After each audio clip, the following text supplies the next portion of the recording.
some of you are still waiting for permission to run your race, to fulfill your purpose, to do what God's called you to do. You spend a lot of time second guessing yourself or questioning if this is really the path that God wants you on when He has put those deep desires in your heart for a reason. And those desires aren't just, they're not just something that is like, well, I kind of like that. This is a deep conviction. This is something that's attached to who you are. It's attached to what you love. It's attached to your gifting. It's a part of you that you can never really shake. You can't let it go. You know, you were born to create, or you were born to make a difference in some area. You were born to shake the world. You were born to take territories. Some of you might have a business acumen. Some of you might have a desire and passion to help in relationships, or help with families, or help with, whatever it is. That deep desire, God wants you to cultivate and steward.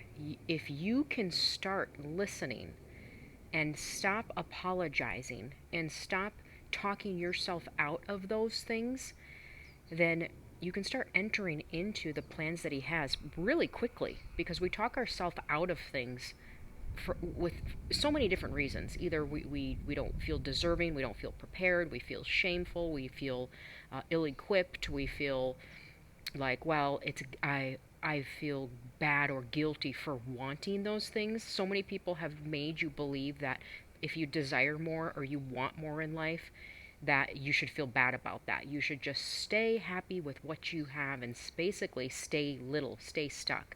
And that desire to grow and develop is bad.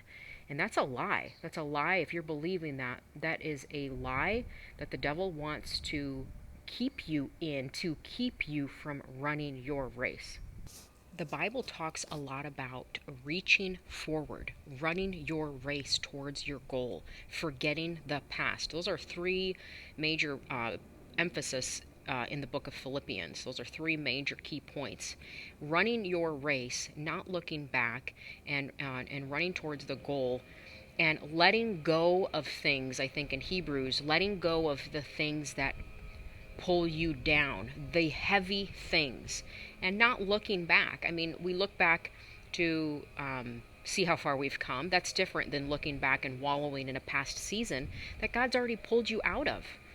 And you can't really build new things on old behaviors, you can't build like a fresh relationship on an old relationship unless the dynamics change. This is why a lot of marriages, unless you change and you like turn over a new leaf, as they say, or you do a 180, or you become the change maker, you cultivate change, you aggressively say, or intentionally, I should say, go forward and say, I'm going to change these behaviors that have hurt or that have made my marriage a certain way or have made me a certain way, because otherwise you're just allowing it and you're just tolerating it and you're just becoming more of what the other person doesn't want and what you really don't want either.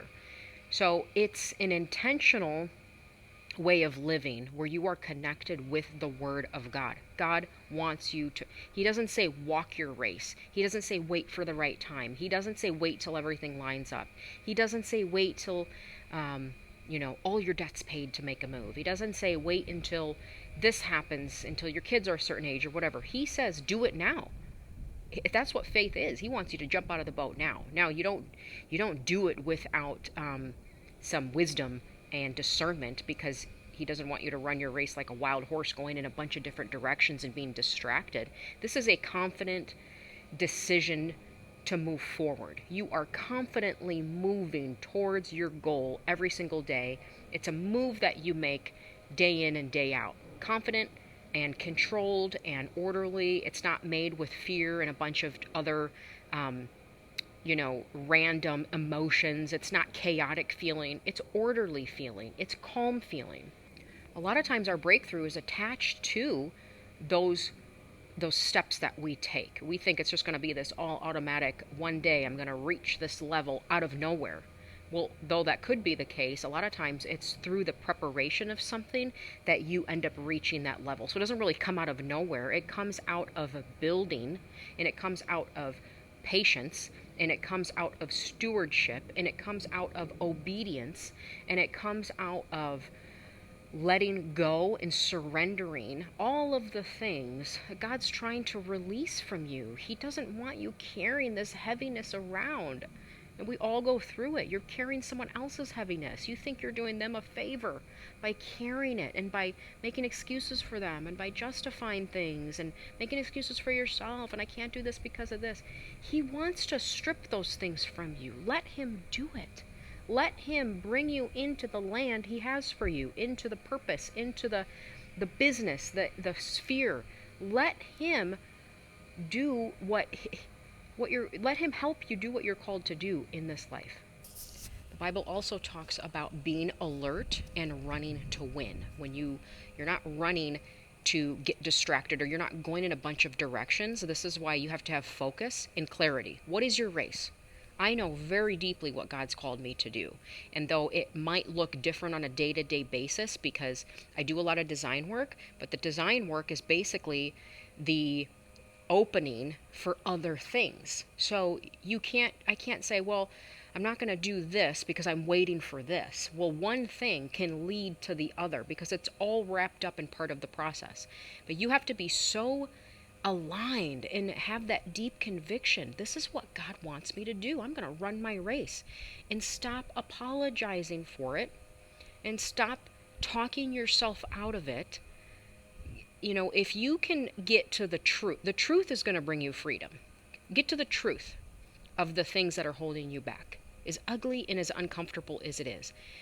Get to the truth. It could be the environment you live in. It could be the stories that you rehearse to yourself. It could be the toxic job. It could be the relationships that you're tolerating that God's trying to free you from. It could be the old habits of going out to drink, or being involved in gossip circles, or drinking with family, or partying. It could be all of those things. But until you sit down and face the truth, you're not going to have freedom. And freedom comes when we say, enough is enough. This specific thing that I'm doing, or that I'm allowing, maybe you're not doing it, but somebody's doing it to you or around you, and you're allowing it, is keeping me from what I need to do. And as the time passes by, God is very patient. He is a very patient God. But sometimes opportunities, if you don't grab them, or you haven't prepared to even see them or to be ready for them, they'll go to somebody else, and he'll give it to somebody else who wants it and who's prepared and who's ready for it. So the preparing process is part of the building process, the developing, the growing, because it's not spending your life in one season. You're not spending your whole life preparing, and you're not spending your whole life going and doing. You're preparing for a specific thing or a specific goal. And preparing is an action. It's something, it's not a waiting, though the Bible does talk a lot about waiting on God, but it's a waiting, like, think of it, if you're, waiting is an action thing, because sometimes God's trying to get you out of the way so he can do something, in your life. And a lot of times he's waiting for you to do what needs to be done. So you're like, I'm waiting on God, and God's like, I'm waiting on you. I've already told you what to do. I've already equipped you with it. I've already given you the resources for it. I told you to start moving, and it will happen. Sometimes the resources come as you move towards them. So he's usually waiting on us to get going. Do you have faith? Do you trust me? Do you trust that I'm going to bring forth what I told you? The desire I gave you in your heart, the word that you got, a year ago, or what you keep feeling and thinking about, and you can't stop. Oh, I should do this. I should do this. He's putting those there. When he says he gives you the desires of the heart, he put the desires in your heart. It doesn't necessarily mean he's going to give you all of the desires that are in your heart, because some of them aren't from there, but the deep godly desires, he put those there. So stop second guessing yourself, and stop talking yourself out of things. I don't deserve this. I'm that. I've done this. We've all made mistakes. We've all screwed up.